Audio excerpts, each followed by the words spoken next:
হসপিটালে চলে যায়, কে কি ওটা পরে দেখি। কিন্তু এখন অনেক সময় দেখা যায় যে কেউ অ্যাক্সিডেন্ট হচ্ছে, পড়ে আছে, সবাই তাকায় দেখে, অনেকে আবার তার মোবাইল নিয়ে চলে যায়, অনেকে তার ব্যাগ নিয়ে চলে যাচ্ছে, স্যান্ডেল নিয়ে চলে যায়, ওকে হসপিটালে নিয়ে যায় না। দেখেন কি এটার কারণ কি জানেন? আমি তো নওগাঁর সন্তান, তো আমার দাদা একটা কথা বলতো, যে বাড়ির গার্জিয়ান মুরব্বী ভালো না, সেই বাড়ির ছেলে মেয়ে ভালো হইতে পারে না। এটা মানেন? যে দেশের সরকার ভালো না, সেই দেশের কোন নেতা কর্মী ভালো হতে পারে না। এটা মানেন? এবং তারই প্রভাব আমাদের গায়েও পড়ছে, এটা ন্যাচারাল।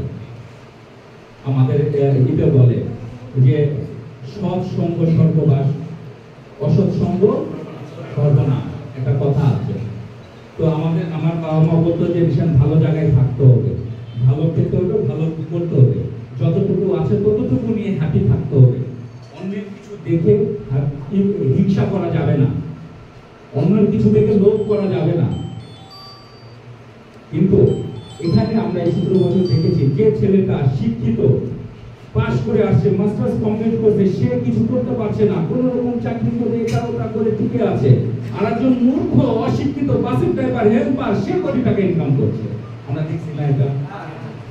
এবং এই সমাজে স্কুলের সভাপতি হয় ওই হেল্পার নিয়ে, ও পুরস্কার বিতরণ করে, অথচ সেই শিক্ষিত ছেলেটা চেয়ার পায় না, দূরে দাঁড়ায় থাকে লজ্জায়।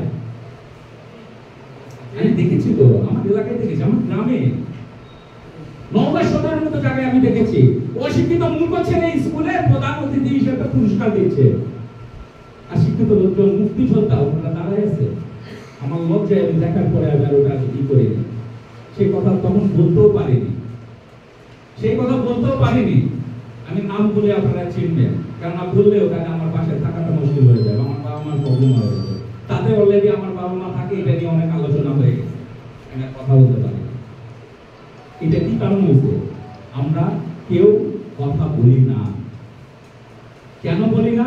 আমি যদি বলি তাহলে আমার উপর বিপদ আসবে, সে যদি বলে তাহলে লোকজন, ওদের লোকজন আপনাদের ধরবে, কিন্তু তাদের সংখ্যায় কয়েকজন। আমরা এই 5ই জুলাই যে আন্দোলন, 5ই আগস্টের আন্দোলন আমরা কিন্তু দেখিয়ে দিয়েছি। রাইফেল, বোকাদের যা কিছু আছে পারেনি। 1971 সালে আমরা দেখিয়ে দিয়েছি, পারেনি। কেন পারেনি? আমরা জীবনের মায়া ত্যাগ করে রাস্তায় ছিলাম। আমি মিশন পার্সোনালি ছিলাম।